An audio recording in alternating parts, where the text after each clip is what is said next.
नमस्कार, स्वागत है आपका न्यूज 19 में। मैं पुलकित सक्सेना आप लोग के साथ। आइए एक नजर डालते हैं राजसमंद की ओर। आप सभी को बता दूं कि राजसमंद में स्वर्गीय किरण माहेश्वरी के निधन के बाद में अस्थि कलश यात्रा निकाली गई। राजसमंद विधायक स्वर्गीय किरण माहेश्वरी के निधन के बाद माहेश्वरी परिवार के सदस्यों और उनके समर्थकों द्वारा पार्थिव शरीर की अस्थियों के साथ विधानसभा क्षेत्र में अस्थि कलश यात्रा निकाली गई है। 4 दिनों तक विभिन्न पंचायतों में विचरण के दौरान समर्थकों और स्थानीय लोगों ने पुष्पांजलि भी अर्पित की। उसके बाद मातृ कुंडिया में उनका अस्थि विसर्जन भी किया गया है। हिंदू समाज में अस्थि विसर्जन के बाद देवस्थान पर ढोक लगाने की परंपरा है। उसके तहत परिवार ने श्रीनाथ जी मंदिर और चारभुजा नाथ मंदिरों में दर्शन किए हैं। इस मौके पर चारभुजा से परिवार का स्वागत किया गया और किरण माहेश्वरी की पुत्री दिव्या माहेश्वरी को विधानसभा उपचुनाव में भाजपा प्रत्याशी के तौर पर टिकट देने की मांग भी की गई है। माहेश्वरी परिवार ने देव दर्शनों के साथ ही इस पूरी प्रक्रिया को संपन्न भी किया और गौरतलब है कि किरण माहेश्वरी के निधन के बाद उनके परिवार ने उनकी पुत्री को विधायक बनाने के लिए अभियान शुरू किया है। इस अस्थि कलश यात्रा को विपक्ष द्वारा राजनीति का नाम भी दिया जा रहा है। हम यहाँ पे आज दर्शन करने के लिए आए हैं पूरे परिवार के साथ, क्योंकि किरण जी हमेशा हर साल की पहली तारीख को नाथद्वारा द्वारकाधीश और चारभुजा जी नाथ दर्शन करते थे और वही परंपरा के हेतु हमारा पूरा परिवार आज यहाँ पर दर्शन करने के लिए आया है। अगले जो 20 निकला है 2020 जिसको जो निकला है वो किसी के लिए भी अच्छा नहीं निकला है। हमारे परिवार के लिए तो बिल्कुल भी नहीं अच्छा निकला है। इस दुख से हम लोग अभी भी जूझ रहे हैं और निकलने की कोशिश कर रहे हैं, पर हमारा पूरा परिवार आप सभी के साथ, राजसमंद की जनता के साथ खड़ा है और मम्मी के अधूरे सपने पूरे करने का पूरा प्रयत्न हमारा पूरा परिवार करेगा और हम सब आपके साथ किसी भी दुख और हर सुख में खड़े हैं। जैसे मम्मी हमेशा खड़ी रहती थी वैसे हम भी आपके साथ हमेशा खड़े रहेंगे। दौसा जिले से बड़ी खबर सामने आ रही है। आप सभी को बता दूं कि पचवाड़ा क्षेत्र में मावठ होने से किसानों के चेहरे खिल उठे हैं। साथ ही साथ आसमान से टपकी है बूंद, किसानों के लिए बनी अमृत। वहीं गेहूं, जौ, चना और सरसों में ये मावठ करेगी रामबाण का कार्य। साथ ही आपको बता दूं कि 5 दिन से कड़ाके की ठंड से पचवाड़ा क्षेत्र के लोगों की कपकपी छूट रही है। साथ ही साथ सर्द हवाओं के चलते हुए ठिठुरन से बचने के लिए लोग सुबह, दोपहर और शाम को अलाव का सहारा ले रहे हैं। वहीं एक्सपर्ट की माने तो क्षेत्र में मावठ से बढ़ सकता है कोहरा। साथ ही साथ क्षेत्र में आने वाले दिनों में और भी पड़ सकती है कड़ाके की सर्दी। वहीं कड़ाके की ठंड किसानों की फसलों के लिए वरदान बनती हुई दिखाई दे रही है। आइए नजर डालते हैं राजधानी जयपुर की ओर। आप सभी को बता दूं कि राजधानी जयपुर में परिवहन मंत्री प्रताप सिंह खाचरियावास ने कहा कि पत्रकारों पर हमला करने वालों पर अब सख्त से सख्त कार्यवाही की जाएगी। अभी आप मीडिया रिपोर्ट देख रहे हैं कि पत्रकारों में हमले हो रहे हैं। संध्या यात्रियों को एसीपी मानसरोवर के नाम से धमकी दी गई, अभिषेक की मृत्यु हो गई, तो एक पत्रकार सुरक्षा कानून की मांग आवश्यकता बढ़ गई है। आप इस पर क्या कहना चाहेंगे? देखिए, पत्रकारों की सुरक्षा सब जगह लॉ एंड ऑर्डर मेंटेन करना हमारी जिम्मेदारी है और इसमें हम कोई कमी नहीं रखेंगे। जो भी हमलावर उनके खिलाफ सख्त से सख्त कार्रवाई की जाएगी। सरकार हर आदमी के साथ खड़ी है। सबका काम करना, सम्मान करना और गुड गवर्नेंस देना हमारी जिम्मेदारी है। दौसा जिले से बड़ी खबर सामने आ रही है। आप सभी को बता दूं कि लालसोट भाजपा का नववर्ष स्नेह मिलन पार्षदों के नाम पर बनता हुआ नजर आ रहा है। नववर्ष स्नेह मिलन समारोह का आयोजन हुआ है। साथ ही साथ भाजपा नगर मंडल लालसोट ने पार्षदों का स्नेह मिलन समारोह किया। वहीं आपको बता दूं समारोह के मुख्य अतिथि रहे भाजपा नेता रामविलास दुर्गरपुर। साथ ही साथ लालसोट मंडल अध्यक्ष दिनेश जोशी, पूर्व चेयरमैन जगदीश प्रसाद सनी, पूर्व वाइस चेयरमैन पुरुषोत्तम जोशी, पूर्व चेयरमैन प्रेम प्रकाश चौधरी ने पार्षदों का माल्यार्पण भी किया है। साथ ही साथ महेंद्र जैन, रामचरण बोरा, अनिल बिनाड़ा, शंभू कुईवाला, महेश पटेल, भागचंद सैनी, गंगाधर बावड़ी, जौहरी लाल पाड़ा ने भी किया है पार्षदों का स्वागत। साथ ही साथ चंद्रशेखर सोनी, विनोद कोरोका, विनोद सोनी, दीपक सेडुलाई, रिंकल डीडवाना, महेश जांगीर, कमलेश सैनी, कमलेश बंजारा, पुनीत बोरा, करतार बना भी रहे हैं समारोह के अंदर उपस्थित। वहीं आपको बता दूं कि महिला पार्षद पुष्पा जोशी, मीना जैन, धनेश देवी, नुपुर शर्मा, संतरा सैनी का शॉल उड़ा करके स्वागत सम्मान भी किया गया। साथ ही साथ स्नेह मिलन समारोह में नवनिर्वाचित पार्षदों को साफा बंधवा करके सम्मान किया गया है। वहीं स्नेह मिलन समारोह में भाजपा के कई पदाधिकारी भी मौजूद रहे। आइए एक नजर डालते हैं राजसमंद की ओर। आप सभी को बता दूं कि राजसमंद में तालाब के बीचों बीच लगे पेड़ पर एक युवती का शव लटका हुआ मिला है। राजसमंद भीलवाड़ा सीमा पर उलपुरा और विजयपुरा के तालाब के बीच लगे हुए पेड़ों पर एक युवती का शव दुपट्टे से लटका मिला है। सूचना के बाद कुमारिया और गंगापुर पुलिस मौके पर पहुंची और सीमांकन करवाया तो मामला गंगापुर थाना क्षेत्र का निकला। सूचना के बाद मौके पर बड़ी संख्या में ग्रामीणों की भीड़ भी जमा हो गई। गंगापुर पुलिस ने बताया कि सालेरा सरपंच की सूचना पर पुलिस मौके पर पहुंची तो एक महिला का शव पेड़ से लटका हुआ था। तमाम कानूनी प्रक्रिया पूरी करने के बाद में शव को उतारा गया और उसकी शिनाख्त के प्रयास भी शुरू किए गए, लेकिन देर रात तक शव की शिनाख्त नहीं हो पाई है।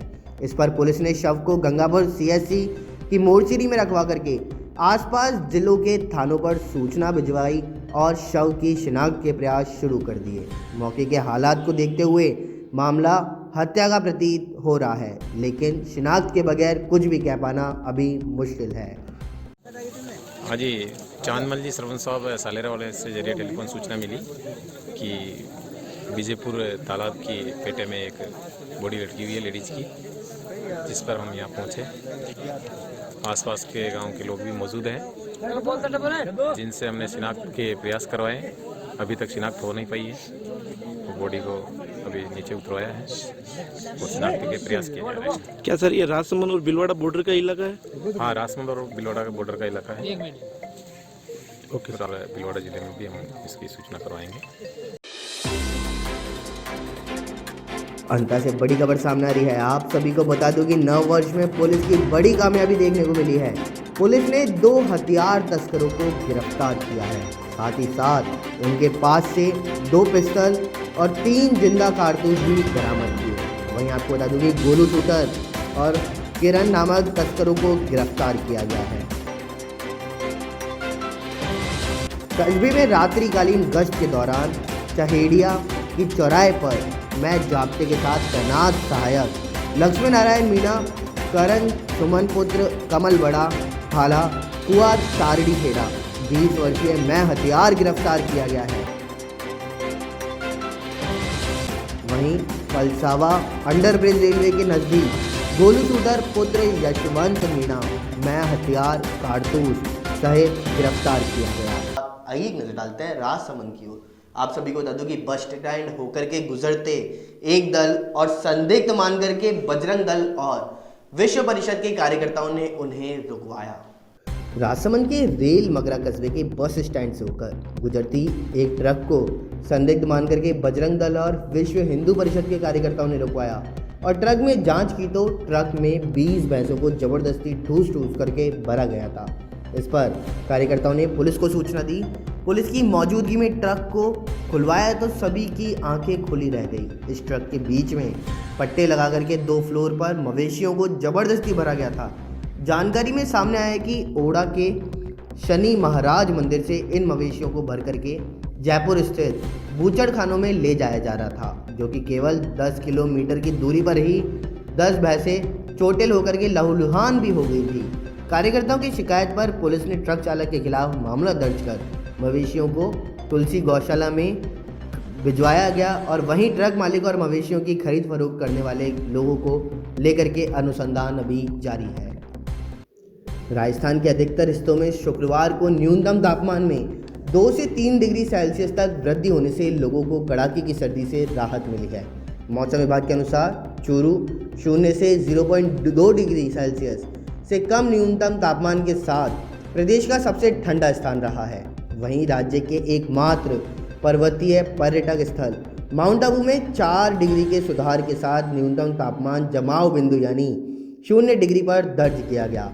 मौसम विभाग के मुताबिक पिलानी में 1.5 डिग्री, गंगानगर में 2.4, एरनपुरा रोड पर 3.8 डिग्री, वनस्थली में 4.5 डिग्री, बूंदी में 4.6 डिग्री सहित बाड़मेर में 8.5 डिग्री और जयपुर में 8.7 डिग्री सेल्सियस न्यूनतम तापमान दर्ज किया गया।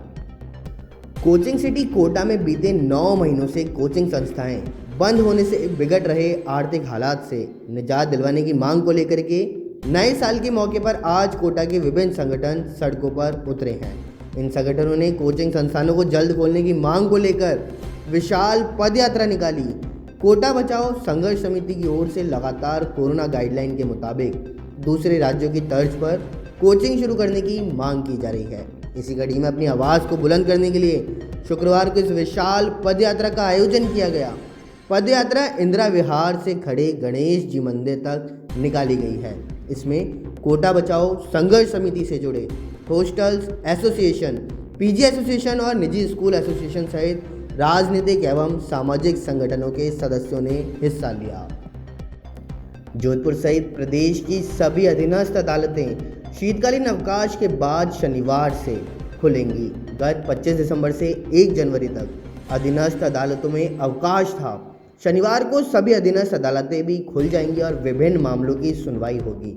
गत 19 दिसंबर को जारी परिपत्र के अनुसार 2 जनवरी से 8 जनवरी तक अदालतों में वकील, पक्षकार व अन्य फिजिकली उपस्थित हो सकेंगे।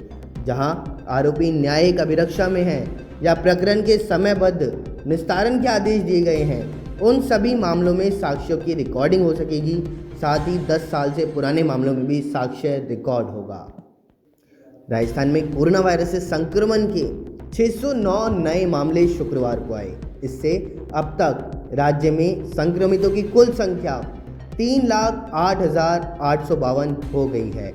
वहीं राज्य में संक्रमण से 4 और लोगों की मौत हो गई, जिसमें राज्य में कोविड-19 से मरने वालों की कुल संख्या 2700 हो गई है।